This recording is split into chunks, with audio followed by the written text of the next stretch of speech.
Introducing Silent Storm, the fragrance. Fine forever.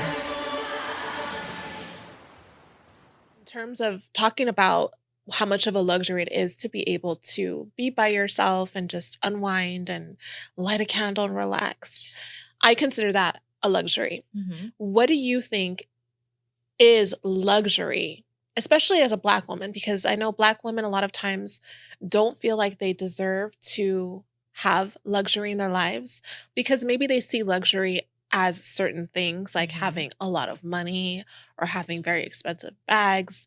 What is luxury to you? This is the controversial question of the year. Is it? It's been like a debate. Really? You know, the whole Black women in luxury has been like, yeah. whenever Black women enjoy stuff, notice how the conversation changes. Conversation shifts. I just find it interesting. I'm not saying it's bad. I'm not saying it's good. I just find it interesting. Well, tell me about it. What is it that you see that's interesting? I know we hate the L word, but you know, Black women in luxury has been sort of a whole movement, even though I don't really think it's a movement. My life is very, very different now to how it was when I first started my channel. And to me, it's kind of like, well, why not embrace that? And why not show people the ins and outs of the things that I enjoy doing outside of beauty? First of all, to me, I think luxury is not like, luxury is like time, luxury is access, luxury is like, I don't see luxury as just like tangible things. Right. To an extent, right? Right. But then there is the literal definition of luxury, like a bag or an expensive pair of shoes or expensive real estate. Yes, those are also luxuries. But luxury, I think, is a bit of a sort of ambiguous term. Mm-hmm. It's not just tangible stuff. But the conversation that I find interesting is that there's like this whole, you know, niche specific type of content on TikTok, Instagram, YouTube about Black women in luxury. Okay. And I find it interesting that a lot of the criticism about this type of content is that people will say, well, you know, everybody doesn't relate to this, which is true. And then they'll say, this isn't going to dismantle racism or white supremacy, which is true. Okay. But my question is, why is that her responsibility? Like, why is that on the individual women that you follow on Instagram to dismantle systems they literally did not create? Like, I'm confused. And also, like, the same could be said for every genre and every category of content on every platform. Right. Not everybody's going to be into gaming. Not everybody's going to be into makeup. Makeup is not relatable for everyone. No, it's not. Do you think that that niche of Black women in luxury was something that was needed in the Black community? I don't know if I think it's like, I think needed is probably like a strong word, but I think it's okay. Like, I think it's acceptable. I think every type of content that makes Black women look good, period, is okay and acceptable. Like, I don't think that's a bad thing. I think it's a positive. As long as the person isn't like doing something that's not authentic to them. Right. Because if you're, you know, maybe taking pictures in front of things that aren't yours, like, like, okay, girl, like, we get it. We get that you like the aesthetic, but it's a little weird. Like, it's a little weird as long as you're not like faking it. Sure. Just to say you're in the crowd. Right. I don't see the problem with it. And I don't understand why is it that seemingly anytime Black women enjoy stuff, there has to be like this repelled, oh, well, that's not, because, okay, so this is the reason why I feel like the conversations that are against Black women in luxury, in my opinion, are a little, they're very interesting because I, for years, did not make a lot of money on social media. And I couldn't always afford to get my nails done. My hair didn't always look perfect. I didn't always wear nice clothes. I didn't always wear nice stuff. I didn't always have a nice apartment or a nice place to live, period. But I was still creating content. Okay. The way people would talk about me, they would dog me out. I mean, why? Because you're a social media influencer. You're supposed to be perfect. So it's such a like double-edged sword. I see what you're saying. Where like if you don't present yourself to have a lot of money, but you have a lot of followers, why do you live in that apartment? Where's your furniture at? Where's this? Where's that? It's like such a double-edged sword when you're a creator because people will get in the comments and make fun of you for not being perfect and not being rich. Right. But then when you're rich, they'll say you're not relatable. But then when you related to me, you dogged me out and talked about me. So it's like, I just feel like y'all just criticize everything Black women do. To do it. So you might as well do what is natural and authentic to you, because they're always gonna find something. Like, they're always gonna find something. But isn't it inspirational for someone to see you as a young woman just in Hawaii doing makeup and not having the nicest clothes and the nicest house, the nicest nails, and then seeing you today in a beautiful place and beautiful makeup? And isn't it inspirational to see? Wouldn't someone just look at that and say, wow, look at her. She did that. Maybe I can do it too. I mean, you would think. I mean, I think it would inspire me. That's how I would see it. Yeah, I think it would inspire me. It inspires me. Thing. I love to see someone who, started from, well, for me, I started from nothing. Like, I didn't have nothing in my name. And I do enjoy the blossoming of people, their personalities, their careers. Like, it's like, wow. And also, like, being there from the start, I think is really cool. So that definitely inspires me.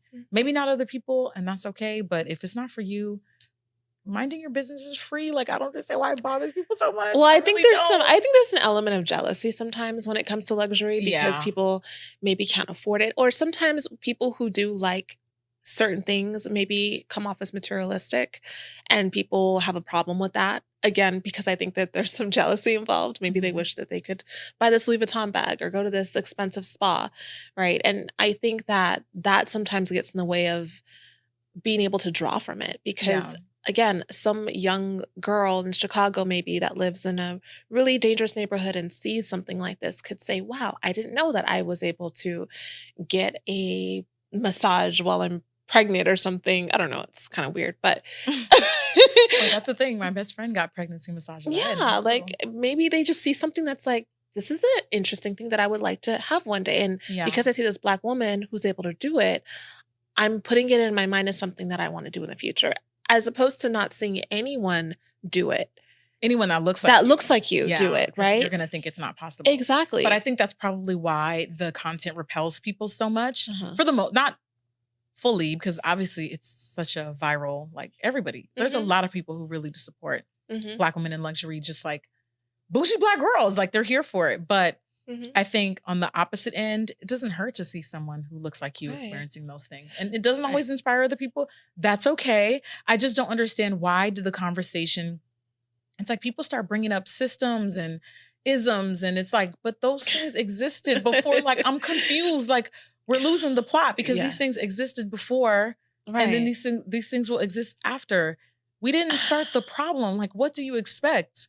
It's like this rat race of, like, always trying to, like, be good enough, accepted. And I think people have a problem with successful Black women being proudly successful.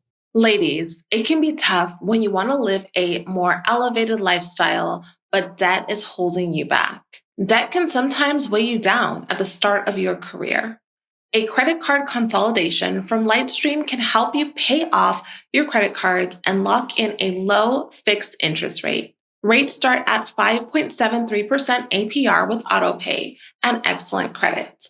Lightstream believes that people with good credit deserve a better loan experience, and that's exactly what they deliver. Just for my listeners, apply now to get a special interest rate discount and save even more. The only way to get this discount is to go to lightstream.com/Michelle. That's LIGHTSTREAM.com/Michelle. Disclaimer. Subject to credit approval, rates range from 5.73% APR to 19.99% APR and include a 0.50% autopay discount. Lowest rate requires excellent credit. Terms and conditions apply, and offers are subject to change without notice. Visit lightstream.com/Michelle for more information. What's crazy is, like, for a very long time, I knew that once people knew I was doing good, like, I knew that their perceptions would change about me, even if nothing else changed. Absolutely. I knew. Absolutely. So there was a lot of stuff that I never posted. Never shared. Never, ever, because I was just like, nope. Strictly here for makeup. Strictly here for beauty. I see. We're not going to do luxury unboxings. We're not going to do this. We're not going to do that. They can't handle it. Never show it. They can't handle it.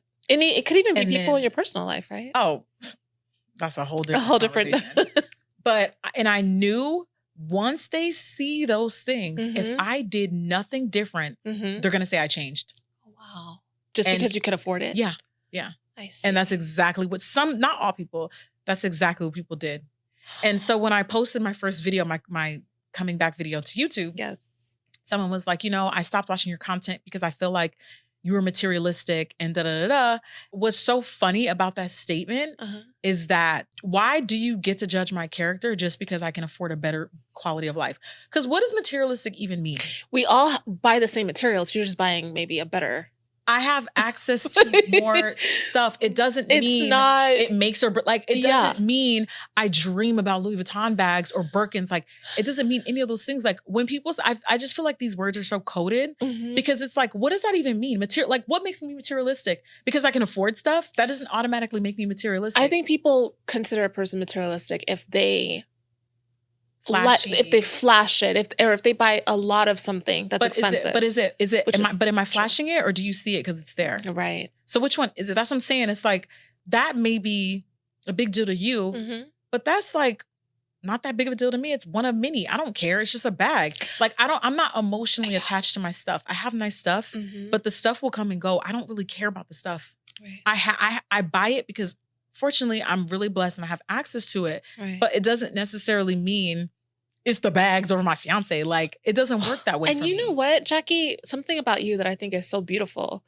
is that you give back a lot. And I'm not even saying that one has to, but you visibly give back so much. Even when you were starting off, I remember you would go and help women who were in shelters and you would do their makeup and you would donate. I would come to your house and you would have boxes and boxes of things that you were donating to people, like nice things. Yeah, we still do. And it's like, no one has to even see or know about all the things you do because you've done so many things, even for your followers. You've paid for, they don't know half of what you've done. And I think that's unfortunate as well because people just assume, okay, yes, you have all this money and you're buying all these bags, which you could do and never help anyone a day in your life if you wanted to, but they don't see the other side either. I feel like people see what they want to see, honestly. I feel like people just see what they want to see. And like I said, once people realize like, oh, she's successful now, like I can't really like her. It's like, I don't know. It's weird. I know it is a very first world problem. I'm not going to sit here and act like it's the worst thing to be called, but it's kind of like, that's disappointing. I think it hurts more if it's someone that you probably know personally. I think it used to. Okay. And then I started realizing that's a you problem. Yes. You're going to have to sleep at night thinking that about me because I'm not here to prove, disprove anything that you made up about me. Or bring yourself down. Or bring yourself down just to please the person. No, because you've seen like my upbringing. I don't remember if you ever visited like my childhood house. I didn't. That hot mess of a house. I didn't visit it, but I know that you came from such humble beginnings, which I think is just so beautiful that you're able to rise from that. It's so inspirational. Like for me, I would draw as much as I could from that and say, how did you do this? And that would be what I'm interested in, not being jealous and upset that you have it. I mean, my goodness, I don't even know how you did it. I don't even know how the hell I did either. But I just feel like it's crazy because like your whole life, you struggle. Yeah. And then if you're fortunate enough, you make something of yourselves, then you struggle to prove you're still human and likable because of it. I know. So it gets to a point where it's like, no, you're done. Nah, we're good here. Like you're good. Yes. We're good here. Like I've had enough. I've had enough stuff to deal with. I've had enough struggle. I've had enough,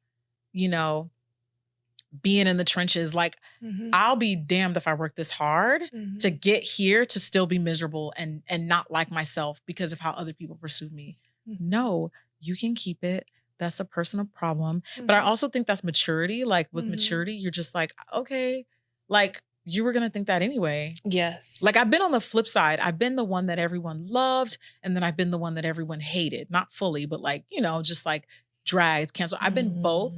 And when I started to realize like, you were going to do that anyway. Yeah. You're just waiting for an opportunity. You just needed an opportunity. Yeah. So we're good. I don't have to prove anything anymore. Like you already had your mind made up. It's okay, sweetie. Like you're not a bad person. You're just a little misguided, maybe a little angry. Maybe you got something going on personal. Don't take it personal.